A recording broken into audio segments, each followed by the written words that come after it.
Our future is fragile, and it is literally in the hands of our children.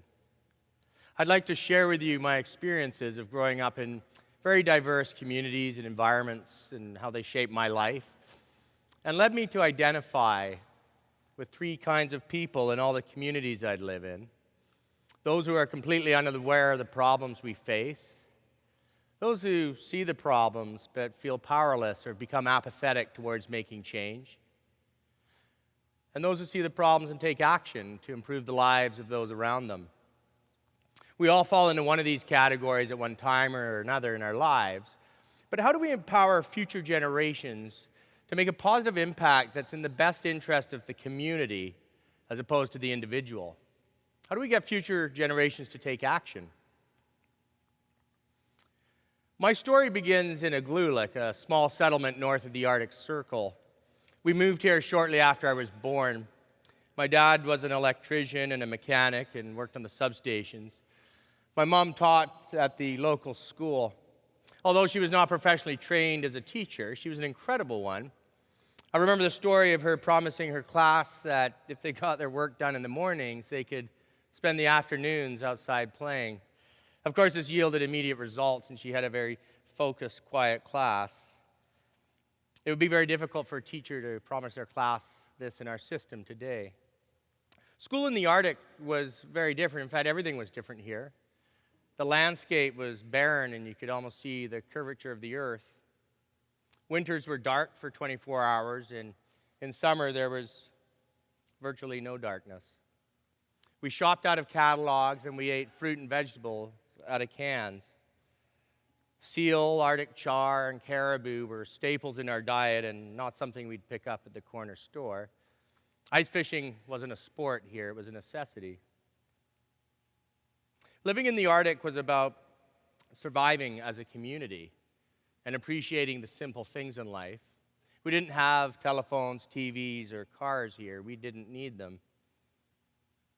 Like Indigenous communities all over the world, the people here had a very deep connection to their environment and the community they were a part of. When hungry polar bears and wolves would come into the settlements looking for food, the community would hunt them together, Inuit and white man. Here, the color of our skin or the gods we prayed to were much less important than surviving. The Arctic would teach me that working together brought security and in turn happiness to everybody in the community, not just a select few. And ultimately, I would leave the Arctic with a very powerful belief that there is only one race on this planet, and that's the human race. When I was older, we left the Arctic and we moved to Wales. Wales was much different. The landscape was lush and green. You could swim in the ocean. There were churches and castles that were literally thousands of years old. I remember thinking people sounded really funny when they spoke with their accents, and they had completely different words for things.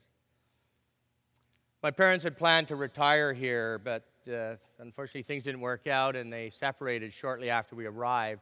I'd spend the next several years of my life living in a single-parent home on a fixed income in a land that was already foreign to me. We didn't have a telephone or a car here either, but it was for a different reason. School was a completely new experience for me. The kids wore uniforms.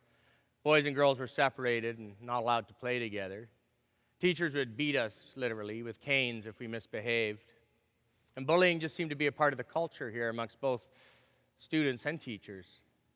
At about this time, Pink Floyd's The Wall was released, and I remember it resonating with me, as I'm sure it did with all of these kids. Teachers, leave them kids alone.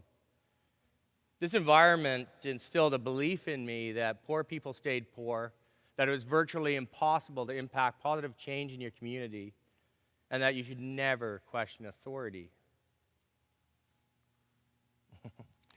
Jeff Spicoli. When I was about 12, my mom had saved up enough money to return to Canada, and we arrived in Calgary. I remember having an overwhelming sense of freedom. Everything was bigger here: the roads, the cars, the supermarkets, the selection in the candy aisle. Here it seemed everybody, including poorer people, had things like telephones, TVs, and cars. School blew my mind. Kids had long hair and wore rock shirts to school. Boys and girls played together, and teachers weren't allowed to touch us. While school in Calgary was a lot more fun than what I remember it to be in Wales, it wasn't a very productive place for me. Like any kid, my most important goal was fitting in. But this was hard to do. I spoke with an accent, I dressed a bit different, and had a completely different worldview than all the people around me. By the time I hit grade 8, I was thoroughly confused about the world and had very little interest sitting still in a classroom. I'd end up leaving school in about grade 11. But regardless of who any of us were in the classroom growing up, the fact that we're all in this room here today demonstrates to me that we probably have a lot more in common than we may think. We all have the ability to improve the lives of those around us if we so choose. When I was 17 and becoming a real problem for my mom and my teachers, my life turned around. My brother-in-law got me into the electrical trade, and we started wiring houses. I quickly realized that I loved working with my hands and that learning outside of a classroom inspired me. I started my apprenticeship at SAIT, BCIT's counterpart in southern Alberta. We graduated at 23 as a journeyman electrician. My apprenticeship taught me very valuable lessons that learning outside of a classroom is equally as important as learning inside one. That becoming a tradesperson is not something, or is something to be proud of and not viewed as a second prize to a university degree. And that passion and dedication in anything we do allow us to achieve our goals. My apprenticeship gave me confidence, and I was ready to take on new challenges.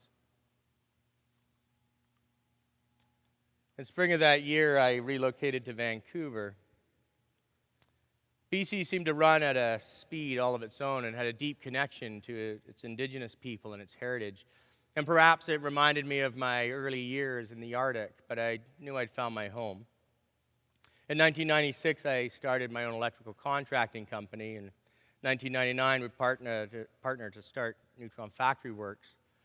And over the next 16 years, our business would grow into a large industrial contracting company, employing all kinds of trades and professions, and working as far away as Japan and Shanghai and Alaska. Neutron's, a big chunk of our business is focused on troubleshooting and problem solving and preventing downtime. We have customers that can lose thousands of dollars a minute if you shut them down during production. So you have to get to the root of the problems and prevent them before they happen. Anyone can run around with Band-Aids, as our politicians often do.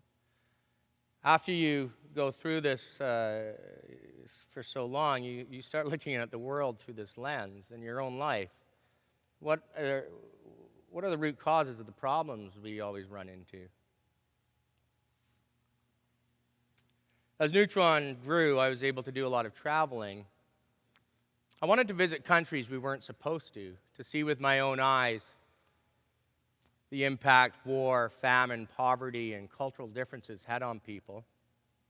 My travels took me around the world to countries both rich and poor: Nicaragua, Vietnam, Syria, and Swaziland. This picture's from an AIDS orphanage that I spent some time at. Approximately 70% of Swaziland's population lives far below their poverty line and is malnourished and in starvation. An estimated 30% of their population is infected with the AIDS virus. And they have the fastest depleting population of any country on the planet. I was quickly realizing the true story isn't being taught or told to our youth. That we here in North America live in a dream that simply doesn't exist for the majority of the world's population. An estimated 80% of humanity lives on less than $10 a day. When I would return home from my travels, it was impossible to ignore the fact that these same problems exist right here in our own backyard. in one of the richest, most affluent areas on earth. The downtown east side has the dubious honor of being Canada's poorest postal code. And in the 1990s, it had the highest AIDS infection rate of any area in the developed world. What was happening? Poverty rates aren't getting better, they're getting worse, especially in British Columbia. We have the highest poverty rate in Canada. The gap between rich and poor is widening all over the world. When I reflect on my own life and how the environments I grew up in shaped me and impacted me, I believe if we're going to meet some of these challenges, we have to break the cycle. We have to stop putting our children through the same machine and hoping for a different outcome. I think we have to change the machine, challenge conventional thought, and empower future generations to do better than we did.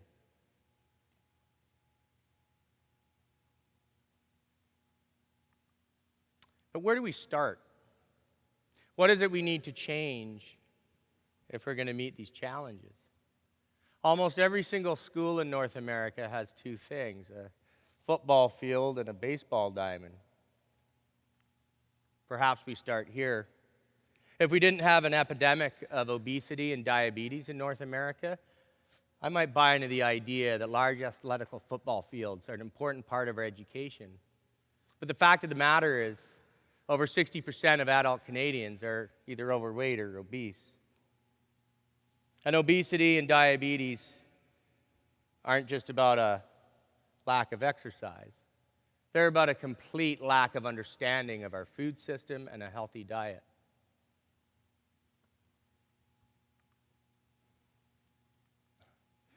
What if we changed a few of those football fields out for gardens, where kids could actually learn how to grow edible food that's native to the region, how to treat the soil, how to respect our water and ensure it's clean? And I'm not talking about a field trip. I'm talking about part of our curriculum. What if they learned how to raise farm animals sustainably and ethically and gained a deeper connection to nature, the very thing we rely on as a species to survive? Right here in British Columbia, in the Lower Mainland, at some schools, as many as 80 children will show up at one school without lunch or food for the day. There are 153,000 children living in poverty in British Columbia as I stand here. And in a twisted sense of irony, Canada throws away an estimated $27 billion worth of edible food each and every year. Quest Food Exchange is a nonprofit I spent a lot of my time working with on the downtown east side.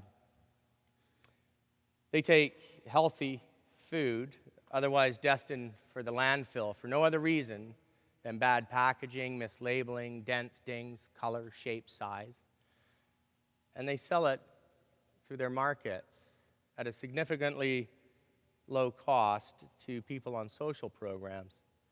And these social programs range from brain injury, mental health, drug addiction, poverty, single-parent homes, blind, deaf. Rather than putting food in a box that the rest of us don't want to eat and kind of shovel out the door at Christmas time, Quest is empowering people to interact in the community. And to use their tagline, they're fighting hunger with dignity, building community, and fostering sustainability. Last February, we launched the first kids' community training kitchen there. We had 16 kids or so make pizzas from scratch with everything from the market. At their Dundas facility, they have a commercial kitchen in the back where we can prepare food. I can tell you, none of the kids in that class noticed any disabilities. And I believe that's the kind of environment our children and future generations need to learn in, where everyone is viewed as equal and without disability. If we want to change course, I believe we have to stop sheltering our children from the reality they're going to grow up in. A lot of schools today participate in community soup kitchens. And I think this is a great way to bridge the gap between our youth and the most vulnerable people in our communities that they are often hidden from. This Christmas, my wife and I and our two older daughters, 6 years and 8 years old, volunteered our time downtown on Powell Street to feed homeless people Christmas dinner on Christmas Eve. I can tell you, their visit from Santa that night carried a lot more meaning than it had in years past. Our education system, our society, and our media tells us and teaches us to compete and to win at every level at all costs. We put billionaires, regardless of how they made their money, on pedestals as role models for the rest of us to follow. But nobody, including billionaires, would be anywhere today if it wasn't for the support of their communities growing up. All of us in this room here today have an opportunity to improve the lives of those around us if we choose.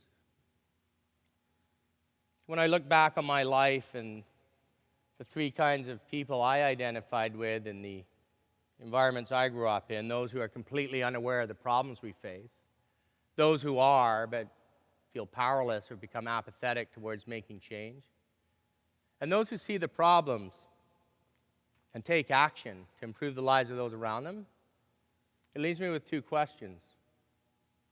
Who do you identify with? And what are you willing to do today to improve the lives of those around you? Thank you.